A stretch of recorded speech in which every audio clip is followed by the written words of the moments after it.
আর হোটেলের লোকজন হলো উপরে, তো এরা করছে কি নিচে তো আগুন লাগাতে হোটেলের লোকজন নিচে নামতে পারে না, চলে গেছে ছাদে। ছাদের হলো গেট বন্ধ, এই যে আটকা পড়ে গেছে, যার কারণে হোটেলের লোকজনগুলো আসলে মূলত আগুন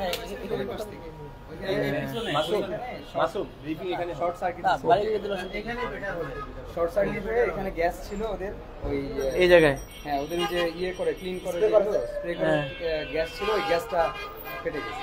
এগুলো আগুনটা মূলত শুরু হয় এই জায়গা থেকে। এইখান থেকে এই কারণে হতে পারে এখানে অনেক মেডিসিন ছিল, কেমিক্যাল ছিল অনেক, কারণ এই কেমিক্যালটা কেমিক্যাল দিয়ে ছড়াই গেছে, এগুলো থেকে ছড়াই যায়। আবার ফোম ছিল, কাপড় ছিল, যেগুলো এগুলো থেকে। এবং তিনটায় আপনার হচ্ছে হোটেলে কাপড়ে লেগে গেছে, জায়গা কারণে এটা কন্ট্রোল করতে পারে না। আগুন তো মারা গেছে এখানেই বেটার যারা ছিল এখানে যেহেতু এখানে এদিকে তো সব পড়ে টলে চাই না। দুঃখজনক বিষয় হলো যে 4 জন মারা গেছে, ওই 4 জন ছিল বিদেশগামী। কালকে তাদের ফ্লাইট, আল্লাহ, তাদের একজনের বাবাও ছিল সাথে, বাবা মারা গেছে, একজনের বাবা মারা গেছে, আর তিনজন বিদেশে ফ্লাইটে ছিল। চলেন যাই তাহলে, আমরা কি নিচে যাই নাকি? এখানে তো হবে না, মানে ব্রিফ নিচে করলে ভালো। না না না না, চলেন নিচে যাই। আয় হরি, এনে এই লোকগুলোর কি আপনারা জানতে পারছেন কোথায়কার কি? এবং মারা গেছে 4 জন, আহত তো আছে তাইলে নাকি? মানে যেই কজন ছিল এরাই মরে গেছে, 4 জনই কি পুরুষ? পার্লারে তো নরমালি পুরুষ থাকে এখানে। হ্যাঁ হ্যাঁ,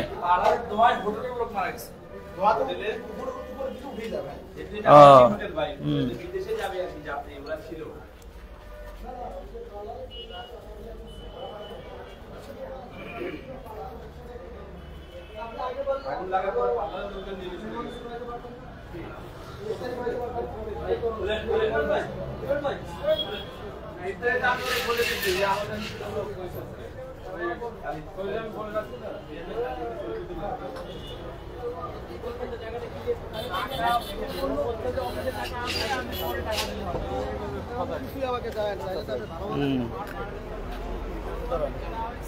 একটু করে দাঁড়ান, ঠিক আছে। এইখানে দাঁড়ান, আপনারা বাকিরা নিচে দাঁড়াই।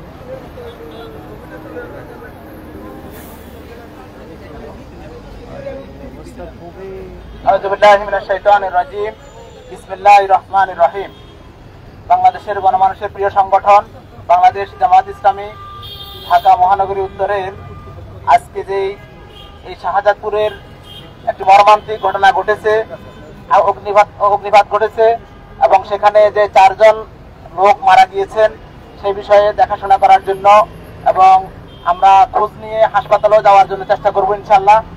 আজকে আমাদের মাঝে উপস্থিত হয়েছেন বাংলাদেশ জামাত ইসলামী কেন্দ্রীয় কর্মপরিষদের সম্মানিত সদস্য, ঢাকা মহানগরী উত্তরের সম্মানিত সেক্রেটারি জনাব ডক্টর রেজাউল করিম ভাই, উপস্থিত রয়েছেন বাংলাদেশ জামাত ইসলামী ঢাকা মহানগরী উত্তরের সম্মানিত সহকারী সেক্রেটারি জননেতা জনাব মাওলানা ইয়াসিন আরাফাত। আমি এই পর্যায়ে আমাদের উদ্দেশ্যে কথা বলার জন্য বিনয়ের সাথে অনুরোধ করছি, আজকের এই অনুষ্ঠানে দেখাশোনা করার জন্য যিনি এসেছেন সম্মানিত প্রধান মেহমান বাংলাদেশ জামাত ইসলামী ঢাকা মহানগরী উত্তরের সংগ্রামী সেক্রেটারি জনাব ডক্টর রেজাউল করিম ভাইকে। লাগবে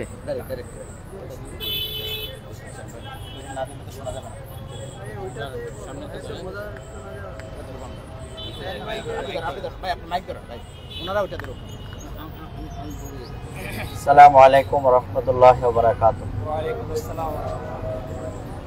সম্মানিত শাহজাদপুর বাড্ডাবাসী, আপনারা দেখতে পেরেছেন যে ইতিমধ্যে আমাদের এই মর্মান্তিক ঘটনা, এখানে সৌদিয়া যে হোটেল এবং সাথে একটি বিউটি পার্লার আছে, আমরা যতদূর জানতে পেরেছি যে আজকে সকাল 12টা 17 মিনিটেই এই মর্মান্তিক দুর্ঘটনায় 4 জন লোক ইতিমধ্যে নিহত হয়েছেন।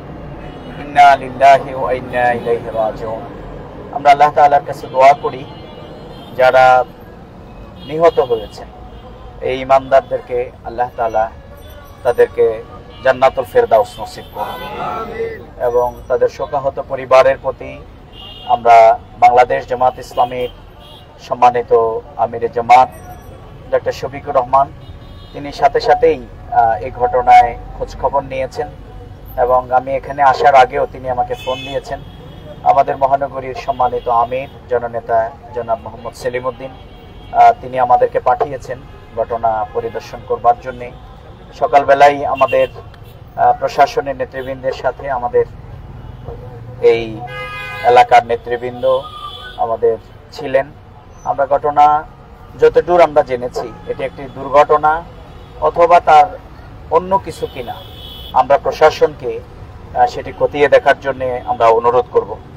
এবং এই জাতীয় দুর্ঘটনা এখন সারা দেশে কিন্তু অহরহ ঘটতেছে, এগুলো পরিকল্পিত কিনা এই ব্যাপারেও আমি সরকারকে সজাগ সচেতনতার সাথে সত্যিকার তদন্তের মাধ্যমে প্রকৃত ঘটনা বের করে নিয়ে আসার জন্য জাতির সামনে তুলে ধরবার জন্য আমরা অনুরোধ করব। কারণ ফ্যাসিবাদ এখান থেকে তাদের খুন খারাপি, হত্যা, রাহাজানি বিগত দিনে যারা যা করেছে এগুলো থেকে জনগণের নজরকে ভিন্ন খাতে প্রবাহিত করবার জন্য আমরা দেখতেছি প্রতিনিয়তই কিন্তু আগুন লাগতেছে। এই জন্য সেটি দেখা উচিত। এবং সাথে সাথে যারা আরো কেউ যারা আহত হয়েছেন হসপিটালে আমরা খোঁজ খবর নিচ্ছি, প্রশাসন সেই ব্যাপারে আইনানুগ ব্যবস্থা গ্রহণ করবে এবং আমাদের পক্ষ থেকে আমরা সকল ধরনের সহযোগিতা আমাদের এই এলাকার নেতৃবৃন্দ রাখবেন। আমাদের এই এলাকার জনাব ইয়াসিন আরাফাত, সাবেক কেন্দ্রীয় সভাপতি এবং কেন্দ্রীয় মজলিস শুরার সদস্য, এই এলাকার দায়িত্বশীল, এবং আমাদের থানা আমির আমাদের জিল্লুর রহমান ভাই এবং আমাদের সেক্রেটারি মঈন ভাই সহ আমাদের লোকাল নেতৃবৃন্দ, তারা এখানে খোঁজখবর রাখতেছেন। আমরা আবারও এই ঘটনায় মর্মাহত, আমরা শোকাহত এবং সাথে সাথে এই ঘটনার সুস্থ তদন্ত আমরা দাবি করছি। এবং যারা ক্ষতিগ্রস্ত হয়েছেন আমরা সরকারের কাছে দাবি জানাবো সেই পরিবারগুলোর পাশে দাঁড়াবার জন্যে। বাংলাদেশ জামাত ইসলামের পক্ষ থেকে আমরা এই পরিবারগুলোর খোঁজখবর নিচ্ছি, তাদের বাড়ি, তারা কি অবস্থায় আছেন। আমরা অতীতের ন্যায় আমাদের আমিরে জামাত এই বিপদগ্রস্ত মানুষের পাশে, বাংলাদেশ জামাত ইসলামে অতীতে যেভাবে ছিল এই পরিবারগুলোর পাশে আমরা ইনশাআল্লাহ খোঁজখবর নিয়ে থাকবো। আমরা আবারও এই মর্মান্তিক ঘটনায়, এই ঘটনা যেটি সংগঠিত হয়েছে এটির জন্য আমরা মর্মাহত এবং আল্লাহর কাছে আমরা দোয়া করছি। সাথে সাথে এই ঘটনার যারা হোটেলের মালিক এবং বিশেষ করে বিউটি পার্লার, তাদের কোনো দুর্বলতার কারণে এই জাতীয় ঘটনা সংগঠিত হয়েছে কিনা সেটিও খতিয়ে দেখা প্রয়োজন বলে আমরা মনে করছি। আবারও এই ঘটনায় আমরা দেশবাসীকে সজাগ সচেতন থেকে ফ্যাসিবাদ মুক্ত এই বাংলাদেশ, গণ অভ্যুত্থান পরবর্তী বাংলাদেশে যে পরিকল্পিতভাবে আইন শৃঙ্খলা পরিস্থিতির অবনতি এবং বিভিন্ন অস্বাভাবিক পরিস্থিতি ঘটাবার জন্য যারা প্রচেষ্টা চালাচ্ছে তাদের ব্যাপারে আমাদের সজাগ সচেতন থাকতে হবে।